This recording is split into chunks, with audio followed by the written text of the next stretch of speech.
पद यात्रा के 5वें दिन सांसद संजय सिंह ने फिर धमाकेदार स्पीच दी है। इस समय वो उत्तर प्रदेश में हैं और प्रयागराज तक जाने की बात कर रहे हैं और उन्होंने कहा कि क्या मुद्दा है। उत्तर प्रदेश का मुद्दा ही मेन है पेपर लीक हो जाना। लेखपाल का पेपर होता है वो भी लीक हो जाता है, यहाँ तक कि 5वीं के क्लास का भी पेपर लीक हो जाता है। बेरोजगारी बढ़ रही है, नौकरी किसी के पास है नहीं। इस मुद्दों पे उन्होंने बात की है और स्पीच दिया है। आइए सुनते हैं उनका स्पीच, पूरा स्पीच क्या वो बोले। और तमाम हमारे वो क्रांतिकारी साथी जो इस यात्रा में सरयू तट से हमारे साथ चल रहे हैं, प्रयागराज तक जाएंगे, संगम तक जाएंगे, संगम के तट तक जाएंगे। क्या उद्देश्य है हमारा, क्या मकसद है हमारा, किस लिए हम इस यात्रा को लेकर निकले हैं? पहला सवाल है रोजगार का सवाल।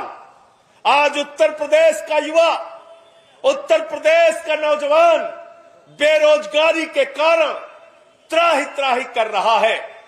उसका हर चीज में पेपर लीक हो जाता है। बाबा जी की सरकार में, डबल इंजन की सरकार में, मोदी योगी की सरकार में सिपाही की परीक्षा होती है, उसका पेपर लीक। लेखपाल की परीक्षा होती है, उसका पेपर लीक। एसएससी की परीक्षा का पेपर लीक, दरोगा की परीक्षा का पेपर लीक, पीसीएसजे की परीक्षा का पेपर लीक, हाई स्कूल की परीक्षा का पेपर लीक, इंटर की परीक्षा का पेपर लीक, और तो और 5वीं की भी परीक्षा का पेपर लीक हो जाता है। ये पेपर लीक सरकार है, इसके खिलाफ हम लोग निकले हैं। रोजगार चाहिए नौजवानों को। वो नौजवान रोजगार मांगने निकलता है तो उसको प्रयागराज में लाठियां पड़ती है, लखनऊ में लाठियां पड़ती हैं, उसको सड़कों पे घसीटा जाता है, पीटा जाता है, मारा जाता है।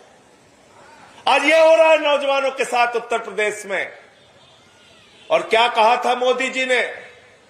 2 करोड़ नौकरी हर साल देंगे।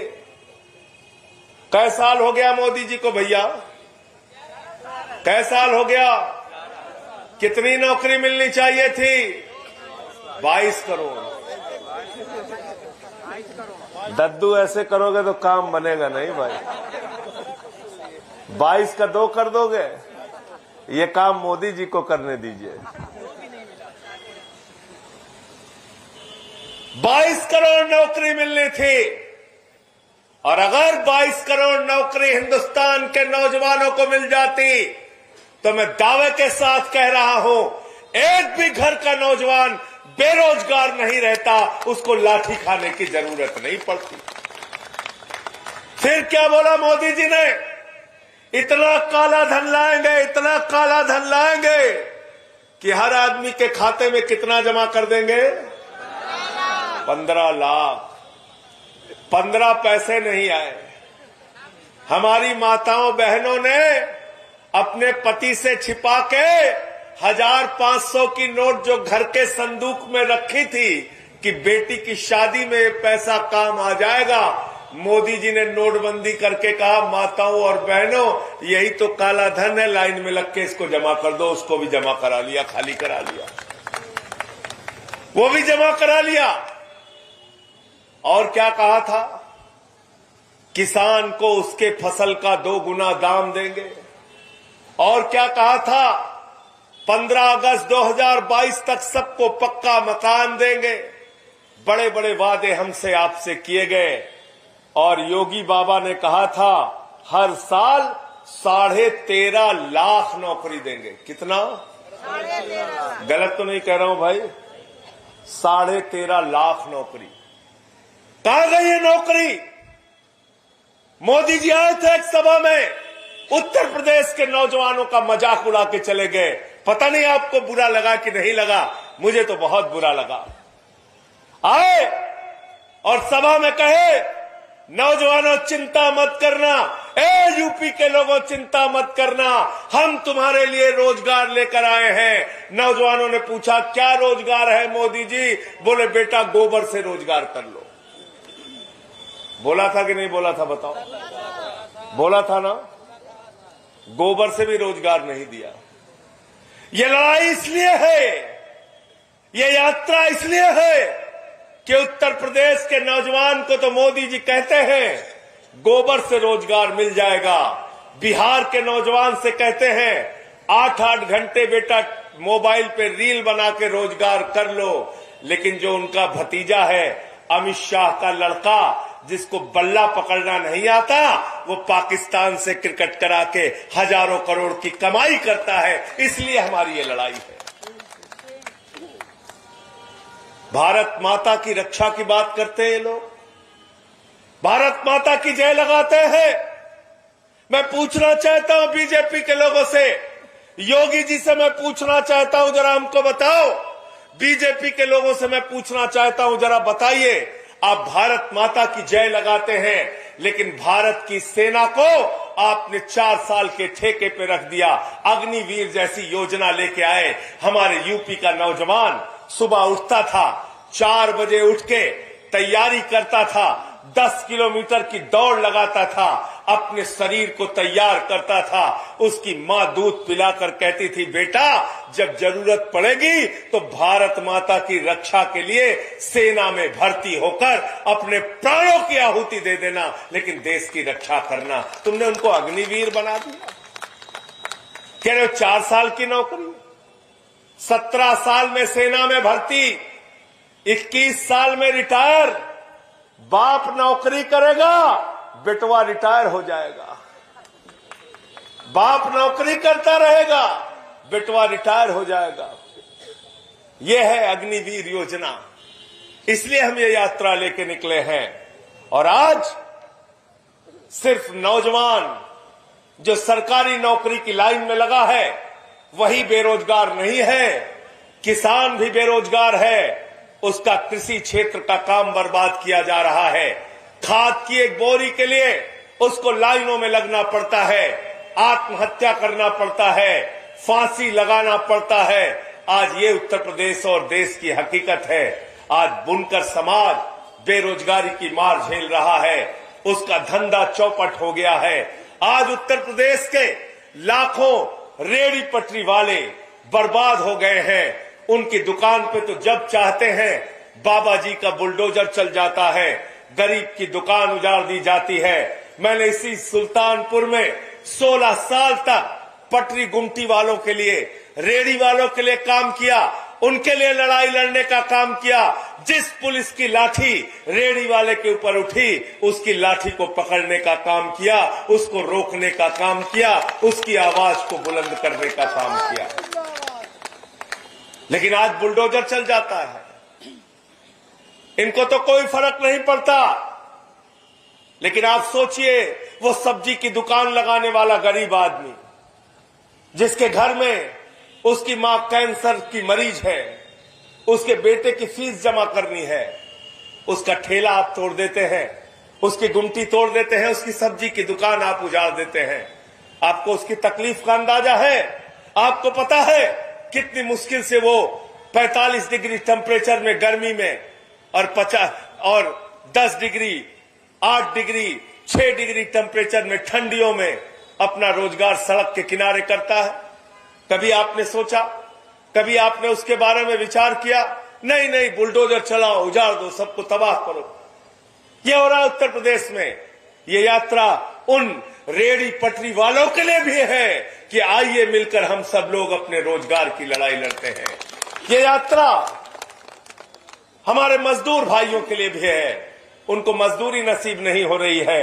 ये यात्रा शिक्षा मित्रों के लिए भी है, आशा बहुओं के लिए भी है, आंगनबाड़ी के लिए भी है, शिक्षा अनुदेशक के लिए भी है। काम तो उनसे 10-10, 12-12 घंटे लिए जाते हैं, लेकिन उनको मानदेय के रूप में कभी 3,000, किसी को 6,000, किसी को 10,000 रुपए दिया जाता है।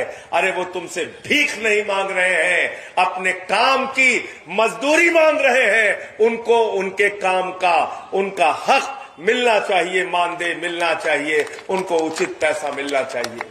ये लड़ाई उनके लिए भी है। तो जब हम रोजगार की बात कर रहे हैं तो सबके लिए बात कर रहे हैं। और जब हम सामाजिक अन्याय के खिलाफ इस यात्रा की बात करते हैं। जब हम कहते हैं कि सामाजिक न्याय दो, तो उसके पीछे की सोच क्या है, उसके पीछे का विचार क्या है, पता नहीं आपके मन को तकलीफ होती है कि नहीं होती है।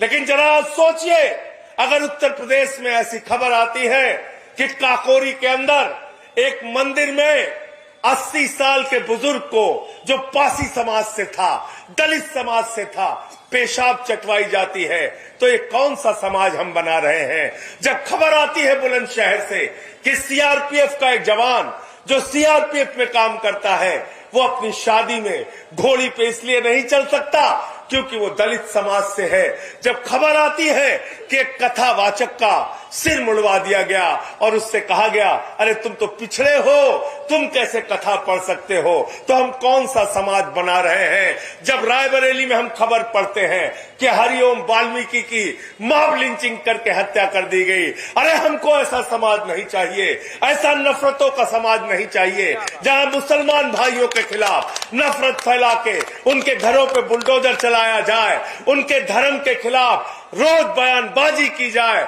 उनके मस्जिदों के सामने नारे लगाए जाए। ऐसा समाज हमें नहीं चाहिए। हमें ऐसा हिंदुस्तान चाहिए जहां सब मिल के रहे। मोहब्बत की बुनियाद पे हिंदुस्तान आगे बढ़ेगा, नफरत की बुनियाद पे हिंदुस्तान आगे नहीं बढ़ेगा। संजय भाई जिंदाबाद जिंदाबाद। ये यात्रा इसलिए भी है, नफरत से दुनिया का कौन सा मुल्क आगे हुआ, हमको बताओ। अरे फैलाई तो थी नफरत हिटलर ने फैलाई थी नफरत। आज उस हिटलर का नाम लेने वाला कोई जर्मनी में नहीं है। नफरत करते हैं लोग उससे, कोई नाम नहीं रखता अपने लड़के का हिटलर। वो तानाशाह के रूप में पूरी दुनिया में याद किया जाता है। और आज हिंदुस्तान में भी एक हिटलर की सरकार चल रही है। ये हिटलर शाही के खिलाफ यात्रा है, हिटलर शाही के खिलाफ हमारी लड़ाई है।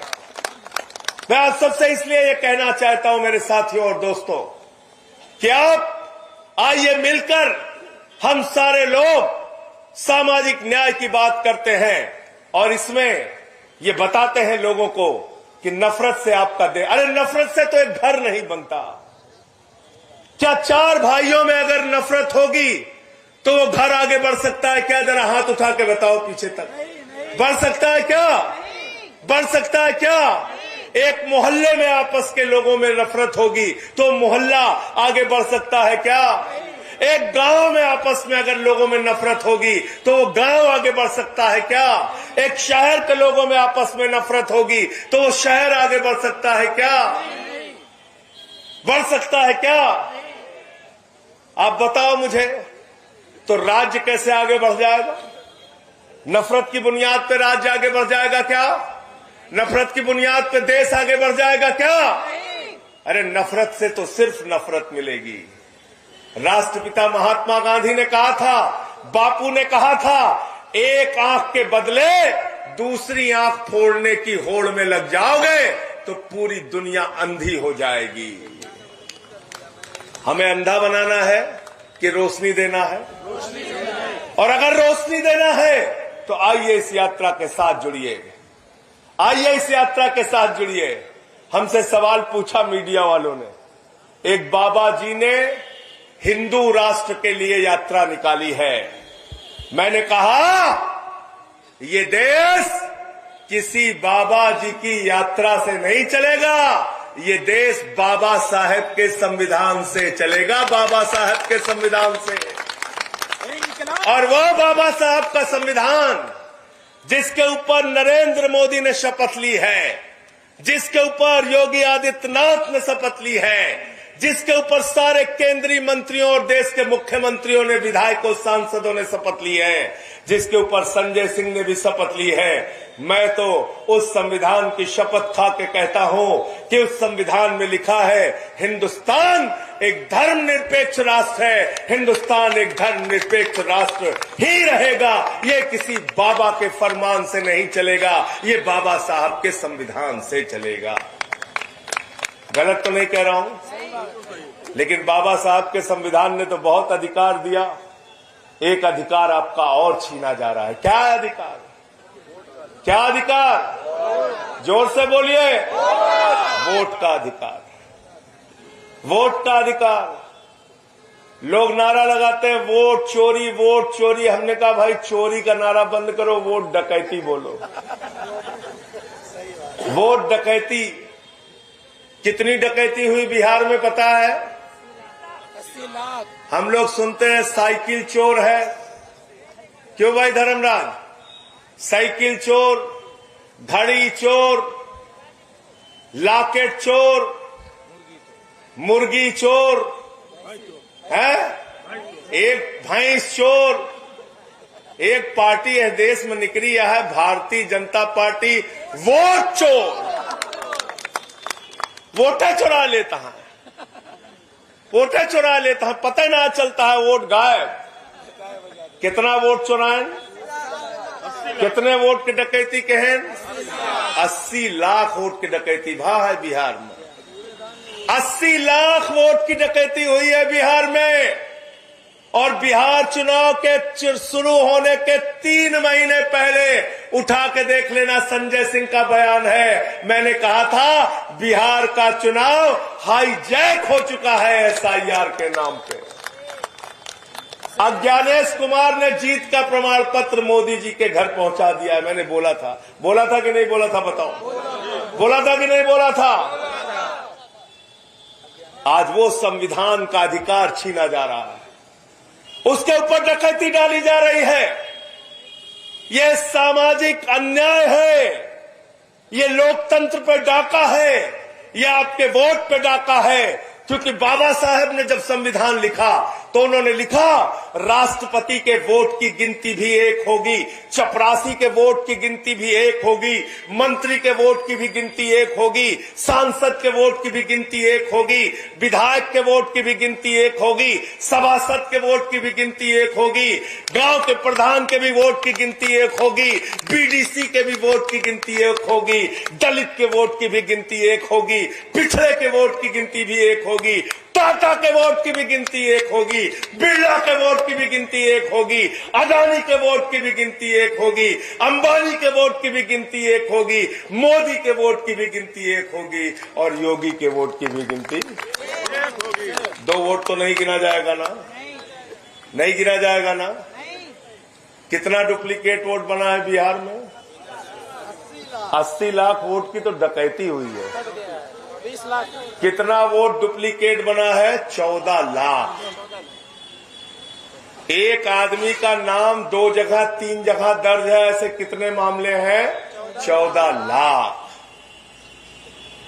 तो यह यात्रा उस वोट की डकैती के खिलाफ भी है, क्योंकि बाबा साहब ने जो समानता का अधिकार वोट में हमें दिया है, वो अधिकार बरकरार रहना चाहिए। और किसी ज्ञानेश कुमार और मोदी की हिम्मत नहीं होनी चाहिए कि वो अधिकार हमसे छीना जा सके। गलत तो नहीं कह रहा हूं? गलत तो नहीं कह रहा हूं? और जरा इनसे सबसे सावधान रहना। हम इनके सबके नाव जानते का दे, ममीरे के सुरमा, जेकरे ऊपर लिखा रहा था नक्कालों से, नक्कालों से। ममीरे शर्मा देखे आग ना सज्जनों के ऊपर लिखा रहा था नक्कालों से। तो आएंगे आपके बीच में, बड़ी बड़ी बातें करेंगे। अपने वोट की डकैती भी आपको बचाना है। और ये लोग आपसे जब आके आप इनसे बात करते हैं, भैया 8-8 घंटा बिजली ना होता, मच्छर काटता, कहीं भारत माता की, कहीं हमारे बचवा की नौकरी चली गई, उससे रिश्वत मांगता है 10-10 लाख रुपया, भैया कहां से लेके आई, सिपाही कहां से भर दे, भारत माता की। कहन भैया खाक नान हमारे घरे में 3 दिन से चूल्हा ना जलता है, कैसे इंतजाम, भारत माता की।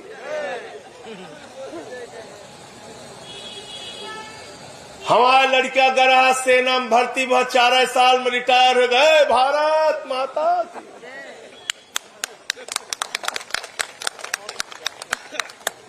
हे देखा भैया हमारे बिटीवा गरे स्कूल, ओकरे साथे छेड़खानी बा, गुंडागर्दी बा, भारत माता।